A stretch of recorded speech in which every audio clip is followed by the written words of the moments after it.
This is my 2005 Chevy Silverado 1500. I used it as a plow truck. Pretty bad shape right now, but even when it was in good shape, wasn't really that good of a truck. Chevys at one point in time were really good vehicles, but the question I want to talk about here in this video is whatever happened to GMC, General Motors Corporation, as it was once known. I found out recently that it's not called General Motors Corporation anymore. It's I think General Motors Company or something now. They actually filed for bankruptcy on June 1st, 2009. Ironic timing there after the financial crisis in 2008. Interesting. And I didn't even know about this. But what it is right now, they're basically, most of their vehicles are made in China. You know, communist China that doesn't really care about the rights of the people and whatever else. It's all about the state. If you don't understand communism. Just found that kind of an interesting thing. Listened to a interview of a GM, what was he, engineer, I guess. And he was talking about how his dealings with the executives there at General Motors, and he said about how that the one executive literally told him to his face, he said, "We are not in the business of selling, or we are in the business of selling cars, not of fixing them." And they got to talking in this interview about the issue of planned obsolescence. If you don't know what that is, planned obsolescence means that it's not just in the auto industry, it's in pretty much everything, where they basically say, we are going to build things so that they only last for a little while. You can't fix them yourself. We won't offer any parts to repair things, and we'll just continually, you know, make new product that way. We make more money. It makes more sense, and that way you can cut out the thing of the parts industry and whatever else. Back in the past, you get a manual from a early 1970s car. It would tell you pretty much how to do everything, how to check the valves and the timing and the motor, and I mean all kinds of work that people wouldn't even think of. Most people wouldn't even think of doing today. Things are changing, and they're not changing for the better. But this guy also said that essentially cars are being built now to be disposable appliances. And I heard that and I thought, wow, that's exactly it.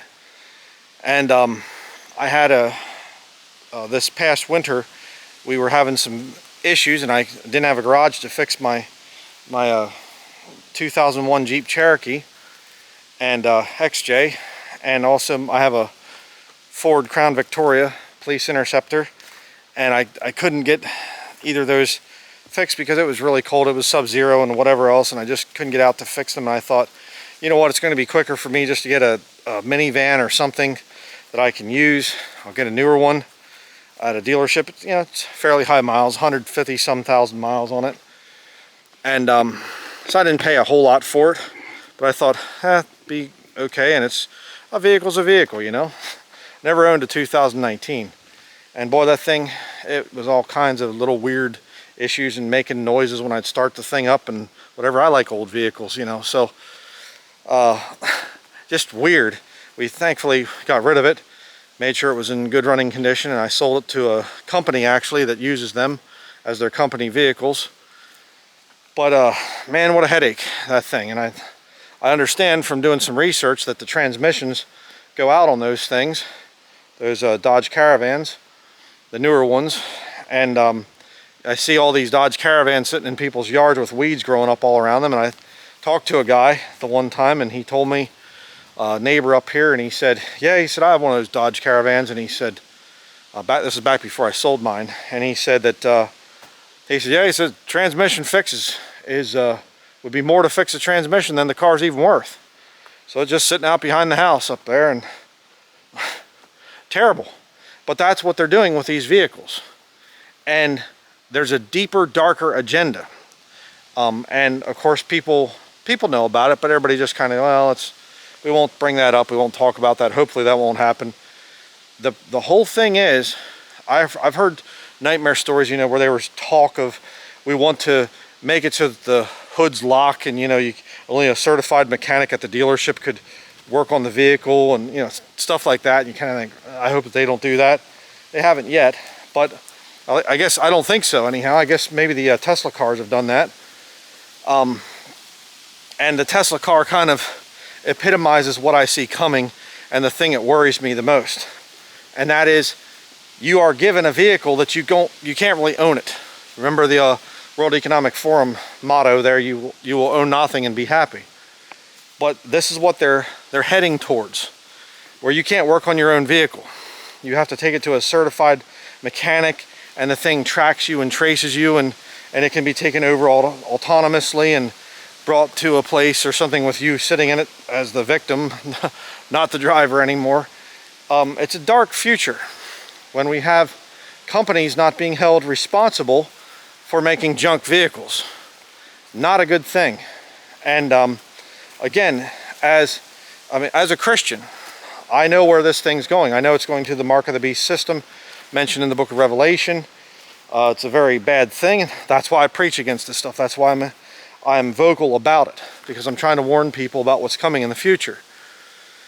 But even as just a freedom-loving man, just a patriot, I don't see this thing as a very good issue.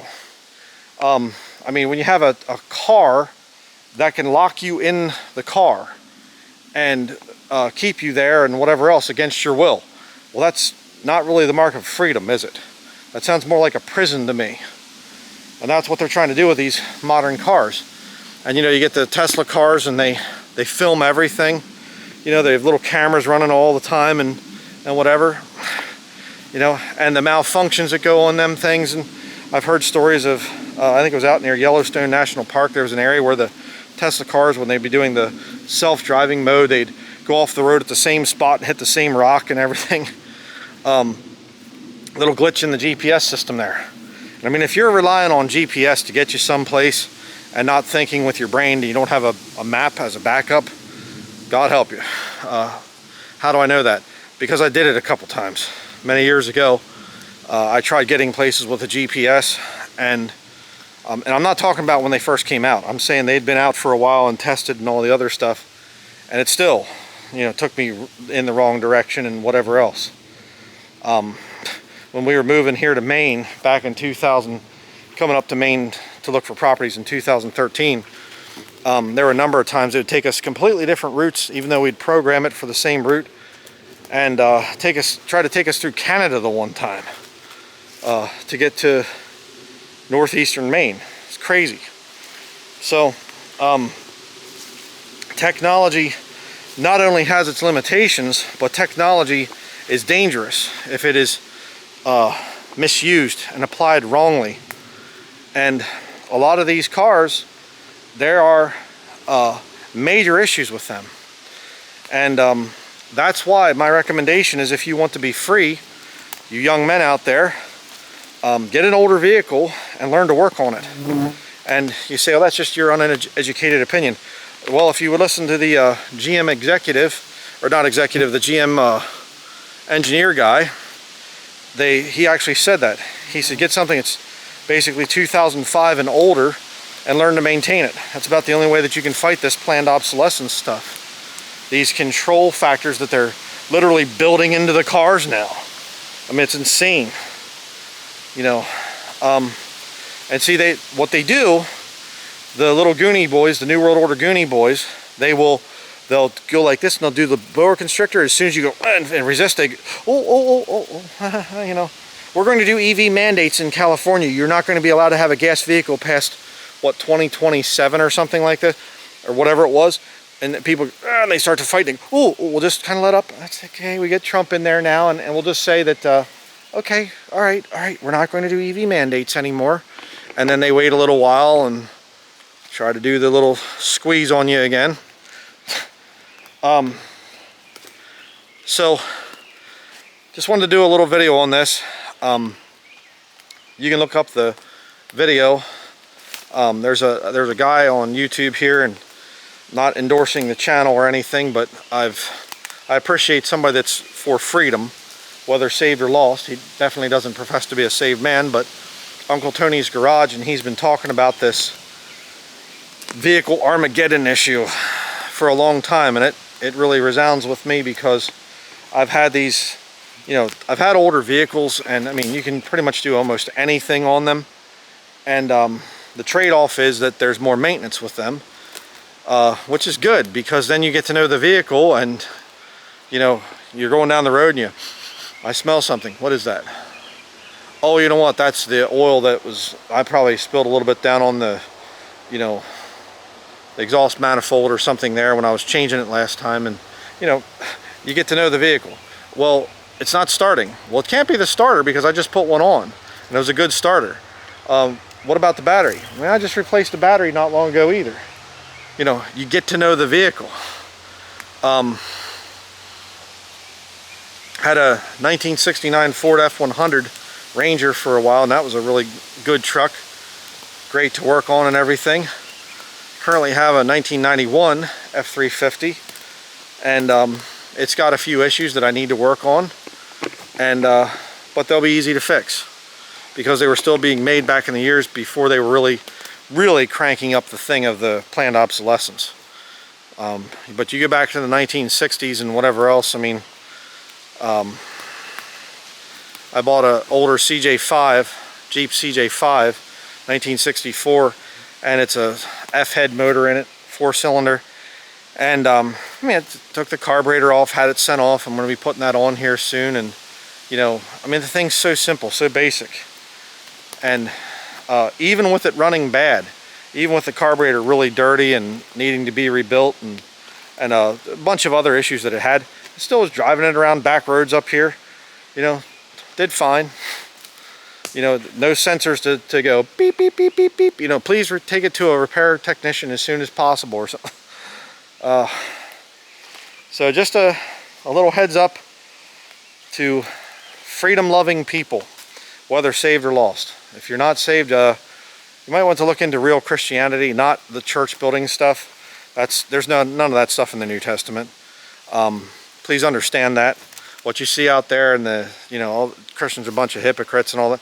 Yeah, I feel the same way, and I'm a Christian preacher. So you might do well to study what the Bible actually says, the New Testament actually says. But I'll leave a few videos here at the end. Give you some things to think about. This is just a walk and talk. This is not an actual sermon, just to make that plain again. Some people don't get it, but that's going to be it. Thank you very much for watching. Get an older vehicle. You'll be glad that you did.